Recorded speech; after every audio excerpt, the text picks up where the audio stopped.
Olá, está começando agora mais uma edição do Tricotando Corretor Vital, que sou eu. E hoje nós estamos frente a frente com a atriz e blogueira Eleonora do Cerisier. Olá, tudo bem? Prazer estar aqui com vocês, né, no Tricotando. O Will é amiguinho da gente. E aí, hoje, nós escolhemos Eleonora como entrevistada, porque nós queremos saber algumas coisinhas, Lelis. Vixe, que medo! Então, Eleonora, você tem um vlog. Eu tenho um vlog, eu tenho um blog, né? Eu comecei a blogar, assim, faz muito tempo. E era uma coisa assim, era uma proposta de poesia, bem literária, que era uma alternativa para a galera que não tinha um espaço. A publicação era muito mais difícil. Você ser lido há 10, 15 anos atrás era muito mais complicado. Se hoje você tem, se você briga por espaço, a gente tem um pouco disso, né? Você hoje briga por espaço, porque tem muita gente postando, muita gente publicando, muita gente fazendo o que sabe fazer de melhor e mostrando para o mundo. Você tem isso como perfil hoje, de dificuldade de encontrar, né, de se destacar. Você tinha 10, 15 anos, dificuldade de encontrar o caminho. Então, se o cara tocava, ele tinha que procurar uma gravadora obrigatoriamente. Se a pessoa escrevia, ela ia procurar uma editora obrigatoriamente. E o blog, ele surge como uma alternativa. E eu, escritora, completamente frustrada, né? Assim, eu escrevo desde pequena. Eu acho que é uma coisa muito da minha família. Meu pai escrevia, minha mãe escrevia.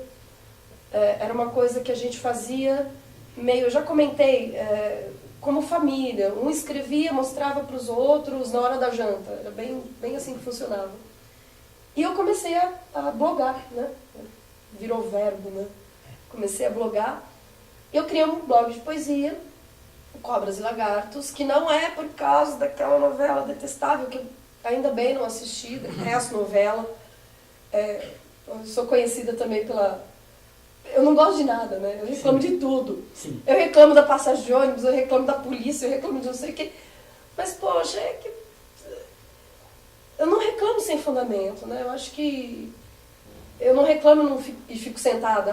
Tá, eu vou reclamar nos lugares, vou com o dedo no nariz. Mas voltando à história do blog. E depois, o blog Cobras e Lagartos era só de poesia.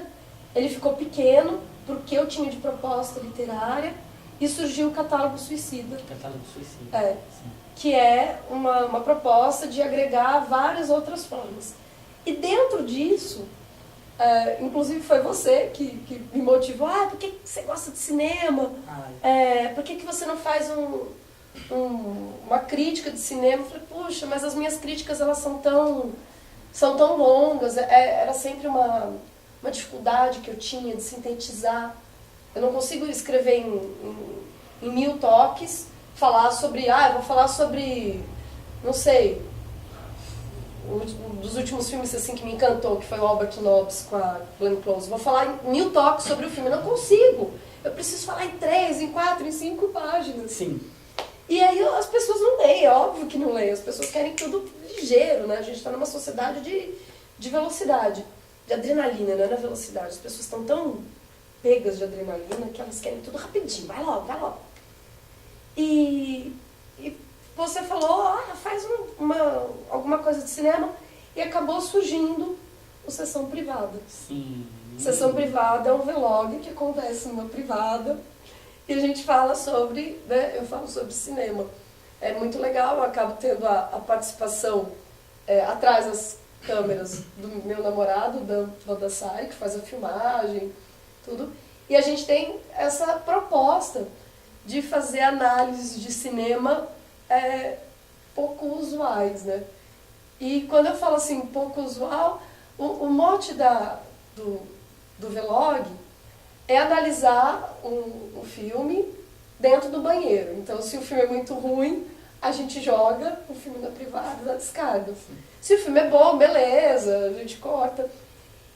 E o que acontece é que a galera curte, assim. Eu vejo que, às vezes, quando a crítica... eu não poupo as críticas. Quando a crítica é muito ferrenha, gera, às vezes, comentários. Outro dia eu tava vendo, né, no YouTube, assim, um comentário, você é muito babaca. Sim. O Selton Mello não precisou tirar a roupa. Eu tava criticando o filme do Selton Mello. Aí eu falei, puta, eu vou ter que responder pra esse rapaz, né? Olha, tudo bem, se você tá me chamando de babaca, legal, mas eu não tô pelada, eu tô enrolada numa toalha. Nudez é outra coisa, você quer que eu desenhe? E isso é legal, eu gosto de fazer esse tipo de crítica, eu gosto dessa reação do público. Acho que a reação do público, quando ela não é somente a reação do eu tô adorando, mas também do puta que pariu, você é um imbecil, você é um idiota. Essa coisa muito passional significa que você chegou de alguma forma, né? Você mexeu com os brios, você tocou. E tira a pessoa, né? Porque já pro cara se incomodar ao ponto de ir lá, deixar um recado no YouTube, ele fez uma conexão com você. E eu acabei conversando de uma forma muito legal com esse rapaz, porque ele começou, depois ele pediu desculpa, ele falou, poxa, não era isso, mas o filme tem coisas boas, era sobre o palhaço Selton Mello, que eu acho que não tem nada bom. Inclusive eu ando assim numa tristeza com o cinema nacional, porque eu acho que é a minha grande paixão, né? É cinema, não cinema nacional é óbvio, né? Porque se eu vou me apaixonar por alguma coisa, eu vou me apaixonar por algo que preste. E aí o pessoal fala, mas tem coisa ótima no cinema nacional. Tem, mas na peneira. Você tem que passar um peneirão, e aí não adianta falar que é questão de dinheiro, isso, aquilo, porque os maiores produtores de cinema no mundo são os indianos. Sim. Então tá, bota os americanos no chinelo, eles têm uma linguagem própria, os filmes indianos, os comerciais, né, entre aspas, eles têm uma linguagem estética, linear, narrativa, totalmente diferente do que a gente pode conceber. E quando o filme é artístico, né, não sei porque a gente diz que o filme é comercial e o outro é artístico. Os dois têm arte embutida e os dois vão ser comerciados, né? Então, mas quando o filme ele tem traços estéticos mais acentuados, mais pensados, né? Eles são magníficos. E eu vejo, essa semana eu assisti O Assalto ao Banco Central, que era um filme que tem elementos incríveis. Fala assim, não, eu falei, vai funcionar. Poxa, tô eu sentada, né, começa o filme, a primeira cena, uma puta de uma cena de sexo gratuita. Sim. E eu com a minha filha falei, puxa, não olha, porque é explícito. E aí o que eu faço? O que eu penso disso? Eu penso que o cinema brasileiro, ele peca sempre porque ele vai ticando, né? O que a gente tem que ter? Cena de sexo, ticou. Tem que ter um esquisito, ticou. Tem alguém que fale diferente, ticou. Tem que ter uma gostosa, ticou. Tem que ter um ator global, ticou. Tem tudo isso, a gente tem um filme. Não é assim. Né? Sendo que os melhores filmes brasileiros que eu vi foram de diretores independentes, né? Eu gosto muito de um filme, eu queria vê-lo de novo. Se alguém aí tiver esse filme, por favor, entre em contato com a produção, faz uma cópia pirata, tá? Viu, Polícia Federal? Pirata. E me manda, chama Os Matadores, e outro filme que se chama Ação Entre Amigos. Um deles é com Murilo Benício. E eles se passam, foram rodados no Mato Grosso. Puta, que filme incrível, sobre violência naquela área do grande gado, né? Que filme corajoso, o diretor veio pra cá. Essas coisas vão murchando, né? Você tem um de cada. Me falaram muito bem dos Dois Coelhos, mas eu ainda não assisti. É mais difícil conseguir pirata, eu não uso internet, porque eu moro no fim do mundo, no oco do pau. E a internet não chega, eu não consigo fazer download, então eu sobrevivo da pirataria mesmo dos filmes, né? Daqui a pouco chega em casa, Polícia Federal, mão na cabeça! Os filmes estão tudo apreendidos. Fala, não, meu filho, quer levar, leva eu junto. Né? Mas essa é a história do blog, né? Do vlog. Fui fazendo um percurso. Mas antes começou com a gente neste mesmo site, que é o trecolegal.com, quando você escrevia as suas resenhas. As resenhas em 2009. Nossa, e foi muito engraçado porque eu escrevia como homem. Sim. E assim, eu sempre gostei desse exercício, né? Eu fui percebendo muito cedo que alguns textos de amigos meus, eu sempre tive costume de compartilhar coisas literárias, então de conversar sobre texto, de ler o que outras pessoas estavam fazendo, e que existia, assim, dentro dos grupos, sempre uma coisa assim de, o texto que os homens escrevem é melhor. E eu achava isso uma puta de uma babaquice, meu. Inclusive dentro da academia, dentro da faculdade mesmo. Tá, beleza. Então eu falei, então tá, vamos criar um espaço. E nisso surgiu o Jorge Montenegro, que eu falo que é meu alter ego, que ele é grande, forte, peludo, e ele gosta de charutos, prostitutas, não exatamente, e bebida, né, não exatamente nessa ordem. E eu escrevia como Jorge as resenhas, e foi muito engraçado, foi isso que eu te falei. A gente começou com aquele... do Crepúsculo. Qual veio antes? Qual foi aquele que veio antes?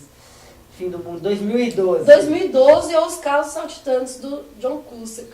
Que, pelo amor de Deus, é o kit suicídio, né? 2012, Waterworld e O Fim dos Tempos. Sim. Cara, impossível você assistir os três juntos e sobreviver. Você fala, eu vou me matar, mas não é porque o mundo tá acabando, é porque a humanidade conseguiu fazer tanta bosta. Que era aquela coisa de briga, como que era mesmo, você escrevia, um conflito familiar, na verdade era o fim do mundo. Não, tinha que se resolver até o fim do mundo. Sim, é assim, olha, eu sou o seu ex-marido e eu ainda gosto de você. E que ódio! O cara que sobrevive, que consegue um espaço lá na balsa gigante, é um escritor falido que conseguiu vender 500 exemplares só, falando, olha o que vai sobrar da humanidade, né? E ele tem uma fera, assim, ainda, né? Uma química com a ex-mulher. E o marido dela, né? O atual, vira pó de osso no meio do filme e eles voltam, tipo, normal.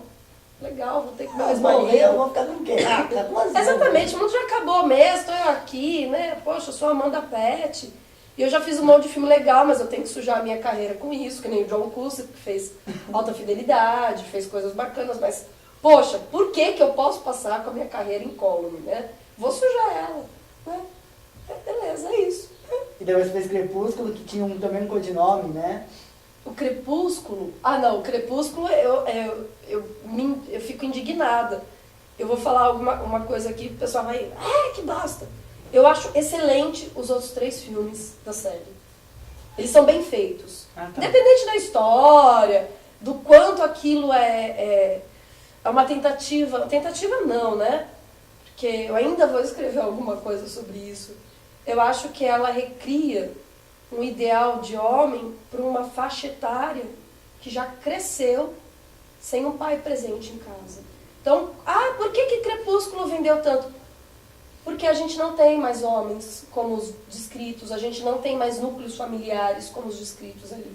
E isso ainda eu não acho que é o fim do mundo, a ruptura da família. Acho que é uma ruptura que exige que as pessoas, que a sociedade se adapte. Nós não temos mais famílias tradicionais, nós não temos mais pai, mãe, filhos e avós bonitinhos. Às vezes a gente tem um pai que é gay, que tem um outro companheiro, que tem outros filhos e os filhos convivem, e a mãe que depois teve mais 2 ou 3 namorados e convive, são famílias pluri, né? E é muito diferente. E o ideal de homem está muito diferente. Nossa, isso é um assunto longo, porque os homens, eles têm hoje eles não têm modelo no qual se agarrar, se ancorar. Então eles se prendem a modelos, é o modelo do brucutu, né? O modelo do cara que sai com uma clava, porque é a única coisa que eles têm para se nortear. Tá muito difícil ser homem hoje em dia. E isso não é uma questão sexual, é uma questão de postura dentro da sociedade, é muito difícil. E eu acho que a Stephenie Meyer, ela recria uma perspectiva, ela norteia uma geração que está crescendo totalmente midiática, né? É internet, é cinema, é música, eles querem ser o popstar da música, é o popstar do cinema, e de repente ela cria uma perspectiva de família, de homem, muito próxima do século XIX. É o que acontece. Mas que num solo árido, como a gente tem visto, de meninas sem referencial masculino, de homens sem referencial masculino, foi um sucesso. Quisera eu ter escrito o livro e pronto, né? Beleza, não morava mais em Araraquara. Você mora em Araraquara? Ai, que tristeza, quase. Certo, de onde você mora? Eu moro na roça, eu prefiro não revelar. Tudo bem, tudo bem. Eleonora, o papo tá muito legal, a gente vai dar uma pausinha Tá bom. pra você. Tá bom, E a gente eu dar uma volta já, já. tossidinha.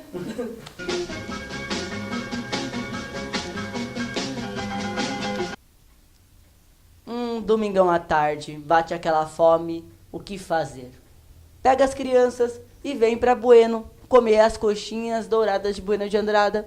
Onde? Na Mercearia Freitas. As originais.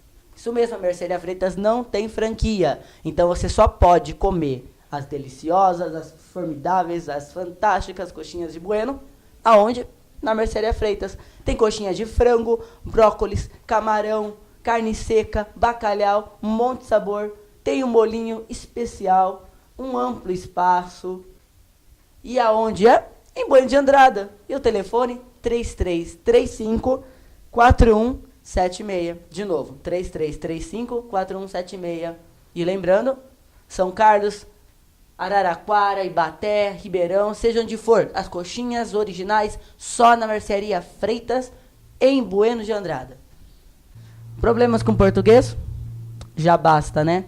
Para isso tenho que criar sistema de ensino em língua portuguesa, com aulas individuais ou em grupo, professores graduados, e as matrículas já estão abertas. E o inglês? E o alemão?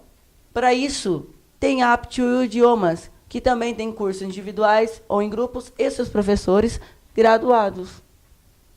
As matrículas já estão abertas. E o endereço? Rua Voluntários da Pátria, 1634. E o telefone, 3332-3111. Você já conhece o Centro de Formação de Condutores Educar, aquele da Avenida Brasil? Então, o CFC Teórico Educar tem cursos de formação de condutores para primeira habilitação, renovação de CNH e reciclagem para motoristas infratores. O endereço é na Avenida Brasil, número 367, e os telefones 3332-3389 e 3397-7224. CFC Teórico Educar, da Avenida Brasil. Adilson Vital Turismo, 20 anos de tradição em Araraquara, o número 1 em viagens rodoviárias. Tem Hopi Hari, tem São Paulo, tem Olambra, tem Olímpia, tem praias, roteiros mais calmos, roteiros mais agitados. E agora também com os roteiros da CVC. Adilson Turismo. E os endereços? Rua Padre Antônio Cesarino, Rua Padre Duarte, e o telefone é 3332-7715. Adilson Vital Turismo.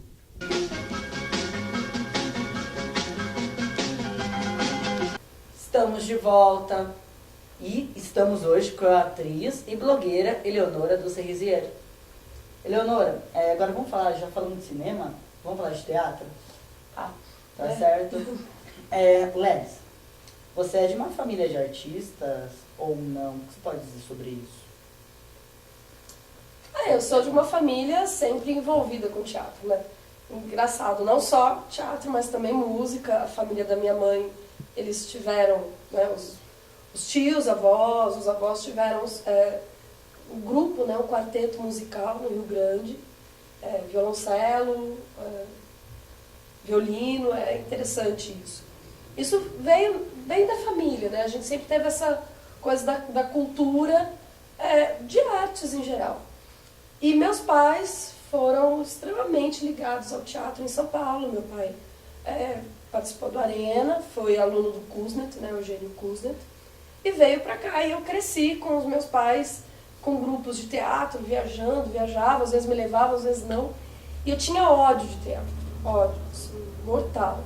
Porque, para mim, era o sinônimo da exclusão, né?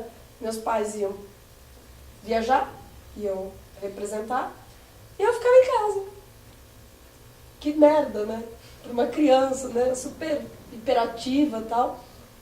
E eu tive assim, eu me mantive longe do teatro, tudo que eu conseguia. Eu falei, eu nunca vou fazer teatro, não quero teatro, porcaria, não sei o quê. E meu pai, não, é legal, você ia gostar. E aí eu comecei aquela coisinha de teatro na escola, com uns 9, 10 anos, escreve uma pecinha, organiza a molecada, aí depois faz outra, aí depois vem pra cá, aí de novo, mais uma, não sei o quê. Quando eu vi, eu tava com um grupo de Matão, e a gente estava fazendo teatro e aconteceu. E depois, né, eu tive a oportunidade de entrar no primeiro curso técnico de teatro aqui do Técnico Ator, que eu não pude concluir porque eu fiquei grávida durante o curso e eu não fiquei legal de saúde, eu tive que parar. Mas ficou aquela coisa, né, de inacabado, eu achava legal, mas nunca tinha cogitado que o teatro pudesse ser uma profissão, que eu pudesse vir a trabalhar com teatro, que eu pudesse... nunca me considerei boa atriz, isso era uma coisa impeditiva, né? Eu tô com a voz um tanto mais grave, porque eu tô resfriadíssima, mas eu sempre achei minha voz muito alta, o corpo não correspondia ao que eu queria fazer, eu falava, não sirvo para isso. E aí, não sei, deu na louca, assim, foi bem na louca, eu vi um anúncio, inscrição para o curso técnico, falei, vou fazer de novo. Aí fiz, passei e fui me reapaixonando pelo teatro. E eu gosto muito de teatro, eu gosto de ver, eu gosto de pensar o teatro, eu gosto de pensar a estrutura, né, a estrutura da literatura que está envolvida no teatro, que é diferente, né? Você pegar um livro, você pegar uma peça de teatro, você tem coisas incríveis, você tem estruturas muito bem feitas, você tem obras de arte em linguagens diferentes. Então, transitar por linguagens é uma coisa que sempre me agradou muito.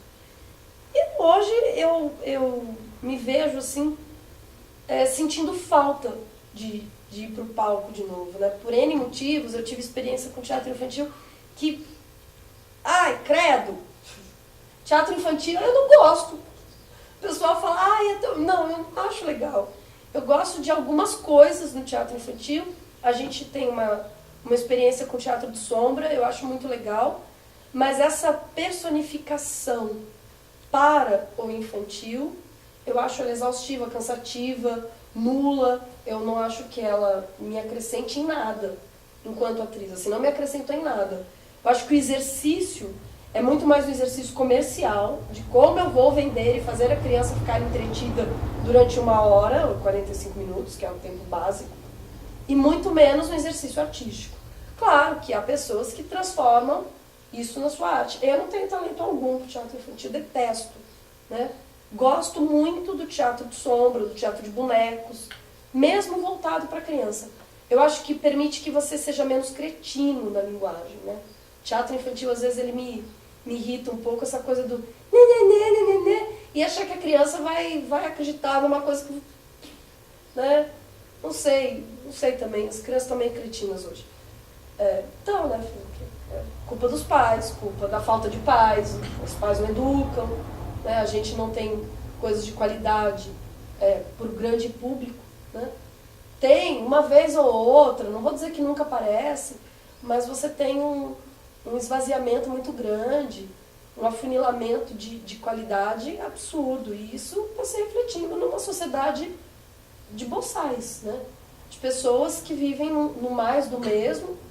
E aí, eu acho que daí que veio um pouco a coisa de, nossa, a Lely só reclama. Não, eu não só reclamo, mas eu convivi, eu não sou menina, né? Eu convivi eu ainda tenho um resquício de lembrança de uma sociedade com um pouco mais de qualidade, né? Em algumas coisas. Então, tem gente que fala assim, funk é legal, é manifestação cultural. Funk é uma porra, né? Uma bosta. Né? Uma sexualização brutal da infância. E ao mesmo tempo você tem, de um lado, uma sexualização brutal da infância e do outro, uma supervalorização da infância, né? A criança não pode trabalhar, não pode fazer isso, não pode fazer aquilo, mas ela pode trepar. Isso pra mim é como construir uma sociedade fadada a ao insucesso. É básico. Então, o teatro, eu acho, a gente começou no teatro e já estou reclamando de novo, né? Eu gosto muito de teatro. Eu gosto muito do palco, eu gosto muito do exercício de estar aqui, estou construindo uma coisa aqui e eu estou vendo isso se desdobrar numa outra realidade, num outro ser, né? Isso é incrível. É incrível. E você só me diz uma coisa, que colocação você ficou quando você entrou nesse segundo técnico? Segundo lugar. Se o primeiro lugar sair, você concluiu como primeiro lugar? Eu não sei se isso seria viável da gente dizer. Porque houve uma prova técnica, eu fiquei em segundo lugar por meio ponto, e depois, quando ocorre a conclusão, eu acho que você não se forma mais como primeiro, como segundo, né? Porque você tem isso diluído no grupo. E foi... na realidade, eu vejo ali, dentro do grupo no qual eu me formei, pessoas talentosíssimas, muito. Eu aprendi muito com as pessoas, independente de questões pessoais, de questões de valoração. Grupos de teatro geralmente tem muito atrito, mas eu aprendi muito ali dentro. E pessoas, poxa, eu não poderia nunca dizer que eu me formei como a primeira, porque eu consigo citar pelo menos 10 pessoas que eu considero num nível de interpretação muito mais alto do que o meu, muito mais preparadas.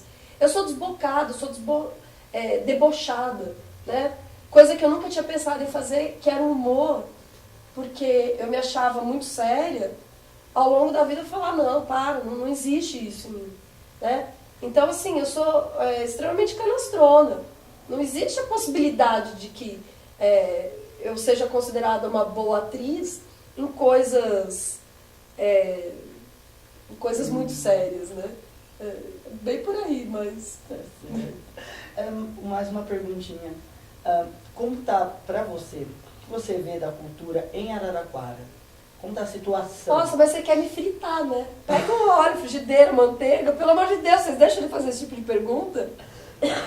Vão me mandar matar, eu acho uma bosta. Preciso falar mais? Peraí, desculpa, eu não entendi. O que você acha? Eu acho uma bosta. Certo. Aí o pessoal vai falar, ai meu Deus do céu, ela não faz nada. Olha, eu não faço nada, vírgula. Eu não faço nada aqui, né?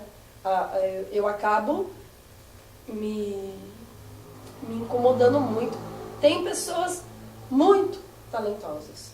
Aí tem a galera que trabalha com fora do eixo, tem isso. Só que nós sofremos, não sei se é só em Araraquara, eu vou falar de Araraquara, porque é sobre a cidade que eu tenho experiência. Do um de cada. Então nós temos uma boa banda, um bom ator, 2, 3, mas é um núcleo, né? Você não tem, por exemplo, discussão, você não tem espaço para estudo. Então, as pessoas montam um grupo de teatro para vender para o SESC e para a Secretaria de Cultura. Ponto. Elas não montam um grupo de teatro para pesquisa. Elas não montam um grupo de cinema, de fotografia, porque aí a gente não vai falar só de teatro, né? Monta grupos de sarau e os grupos fazem intercâmbio. Eu não sei por quê. Eu não sei se as pessoas são muito chatas e elas são muito difíceis, se elas são muito bacanas e fica tudo mais difícil pra gente bacana. Se elas realmente não produzem, não tem gente produzindo coisa, eu não sei qual é o problema. Mas eu vejo um esvaziamento muito grande. Acredito que a questão administrativa esteja muito relacionada a isso. Nós tivemos um fechamento de espaço de cultura em Araraquara nos últimos 4 anos. Né? Não vou falar sobre política, mas isso é verdade, a gente vê isso. Né? Teatro municipal, você vai usar, eles vão falar, não, você vai quebrar alguma coisa. Realmente, vou me pendurar no luxo do teatro municipal para quebrar alguma coisa. O ator, o artista, o pintor, o cantor, geralmente ele faz isso de hobby. Isso, para mim, eu acho que é o fim da cultura, é o fim da arte, é o que judia, né? Não sei também se pagasse bem os caras, se a inspiração não ia pro ralo, né? Talvez a inspiração venha de toda a dificuldade, mas é muito complicado você ter grupos se juntando em determinados momentos, né, momento de edital, e eles se separando. Aí se juntam, aí se separam. E eu vejo pessoas com muito talento, com muita condição, né? Quando eu falo que a cultura aqui é uma bosta, não digo que não haja pessoas talentosíssimas. Temos músicos incríveis em Araraquara, atores incríveis, algumas pessoas escrevendo muito bem. Não diria que eu tenho visto coisas muito magníficas na área de literatura e na área de dança. Há pessoas dançando muito bem, mas música e teatro com certeza seria o ponto forte, né? Inclusive circo, tem uma galera se esforçando muito para ter um espaço. Essa coisa de ser hobby, né? Mata, meu. Não pode. O cara tem que se dedicar, tem que ter um grupo de pesquisa. Vamos estudar teatro num outro nível, vamos estudar música num outro patamar. Isso não tem. Mas não é uma questão isolada da cidade, é uma questão do país, é uma questão da consciência. Se você der, faz um exercício com uma criança, entendeu? Dê R$100 para ela e peça para que ela divida entre entretenimento, consumo, alimento e cultura, né? Provavelmente ela não vai conseguir definir, entretenimento ela vai separar um dinheiro ou para ir, sei lá, num brinquedo, ou para ir ao cinema, no máximo, porque é uma camada que vai ainda ao cinema, outra não, você já tem esvaziamento. Aí você vai ter a criançada pensando em besteira, você vai ter mais uma fatia imaginando, não sei, o que fazer com aquilo, e a cultura vai ficar vaga, né? Vai ficar aquela coisa assim de, o que é cultura? Eu vou comprar um livro? Né? Como se investe em cultura? Então, quando você fala com uma criança, quando você fala com um adulto, você vai entender o que o governo pensa. Nós não temos uma visão bem definida do que é a cultura, do que nós temos que desenvolver para fortalecer ações culturais, para fortalecer o pensamento cultural no país. Porque cultura não é só teatro, música, cinema, não. Tem outras coisas, né? É a manutenção do folclore, é o fortalecimento de certas tradições, né? O Brasil é pouquíssimo tradicionalista. Nós somos um país que abandona o passado sem ter aprendido com ele, né? A gente precisa só abandonar, acho que só tem como você romper com o passado a hora que você estrutura, né? Um rompimento, porque aquilo não serve mais. Não, a gente abandona porque, não, é velho, chega, né? É complicado isso. Então, eu acredito que o problema cultural em Araraquara seja o problema cultural do Brasil inteiro. Então, é complicado. Essa é a palavra, é complicado. Não diria que é complicado, eu acho que é exíguo. A cultura em Araraquara é exígua e centralizada. Então, tá, a cultura exígua e centralizada, essa vai ser a sua conclusão, porque já deu o nosso tempo. Chega, eu já tô falando aqui, eu preciso ir embora. A conversa foi muito boa. Eu que agradeço. Espero um dia poder um dia ter você nesse sofá novamente, ou outro sofá. Sempre que vocês quiserem, eu espero que seja tipo um sofá. Um sofazão. Escrito assim, Will, gostoso, gostosérrimo. Maravilhoso. Agora eu que vou tricotar com ele. Tá bom? Tá bom, brigadíssimo. Obrigada a você, Will. É sempre um prazer. Não, o prazer é nosso. Espero que vocês tenham gostado. A gente volta semana que vem com Tricotando, porque é tricotando que a gente se entende. Vai lá.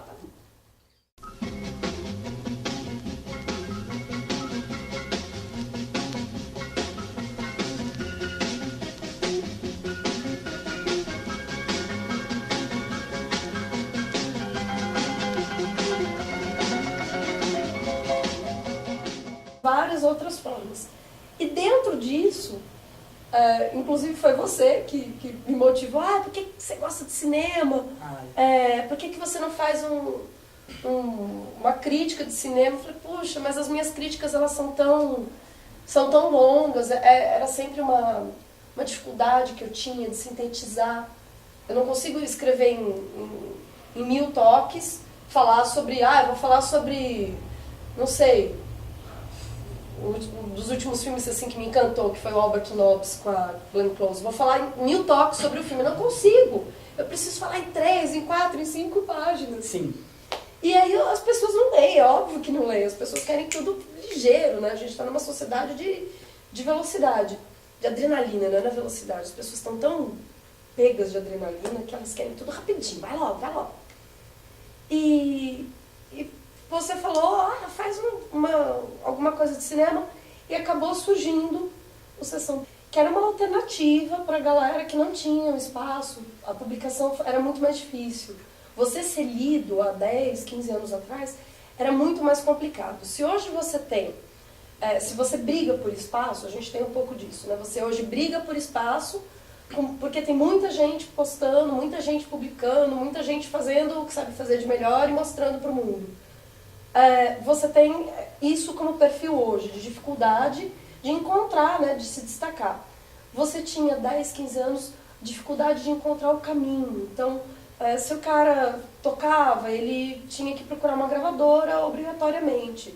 Se a pessoa escrevia, ela ia procurar uma editora obrigatoriamente. E o blog, ele surge como uma alternativa. E eu, escritora, completamente frustrada, né? Assim, eu escrevo desde pequena. Eu acho que é uma coisa muito, muito da minha família. Meu pai escrevia, minha mãe escrevia. Era uma coisa que a gente fazia meio... Eu já comentei.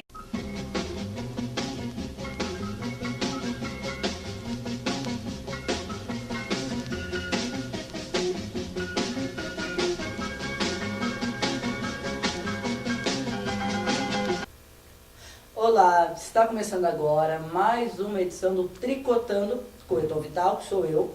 E hoje nós estamos frente a frente com a atriz e blogueira Eleonora Dusserizier. Olá, tudo bem? Prazer estar aqui com vocês, né, no Tricotando. O Will é amiguinho da gente. E aí, hoje, nós escolhemos Eleonora como entrevistada, porque nós queremos saber algumas coisinhas leves. Vixe, que medo! Então, Eleonora, você tem um vlog. Eu tenho um vlog, eu tenho um blog, né? Eu comecei a blogar, assim, faz muito tempo. E era uma coisa assim, era uma proposta de poesia, bem literária. Como família, um escrevia, mostrava para os outros na hora da janta. Era bem assim que funcionava. E eu comecei a blogar, né? Virou verbo, né? Comecei a blogar. Eu criei um blog de poesia, Cobras e Lagartos, que não é por causa daquela novela detestável, que eu ainda bem não assisti, detesto novela. Eu sou conhecida também pela... Eu não gosto de nada, né? Eu reclamo de tudo. Sim. Eu reclamo da passagem de ônibus, eu reclamo da polícia, eu reclamo de não sei o quê. Mas, poxa, eu não reclamo sem fundamento, né? Eu acho que... Eu não reclamo e fico sentada. Eu vou reclamar nos lugares, vou com o dedo no nariz. Mas voltando à história do blog. E depois, o blog Cobras e Lagartos era só de poesia. Ele ficou pequeno, porque eu tinha de proposta literária, e surgiu o Catálogo Suicida. Catálogo Suicida. Sim. Que é uma proposta de agregar privada. Sim. Sessão Privada é um vlog que acontece numa privada, e a gente fala sobre, né, eu falo sobre cinema. É muito legal, eu acabo tendo a participação atrás das câmeras do meu namorado, Dan Baldassari, que faz a filmagem, tudo. E a gente tem essa proposta de fazer análises de cinema pouco usuais, né? E quando eu falo assim, pouco usual, o mote do vlog é analisar um filme dentro do banheiro. Então, se o filme é muito ruim, a gente joga o filme na privada, na descarga. Se o filme é bom, beleza, a gente corta. E o que acontece é que a galera curte, assim. Eu vejo que, às vezes, quando a crítica... eu não poupo as críticas. Quando a crítica é muito ferrenha, gera, às vezes, comentários. Outro dia eu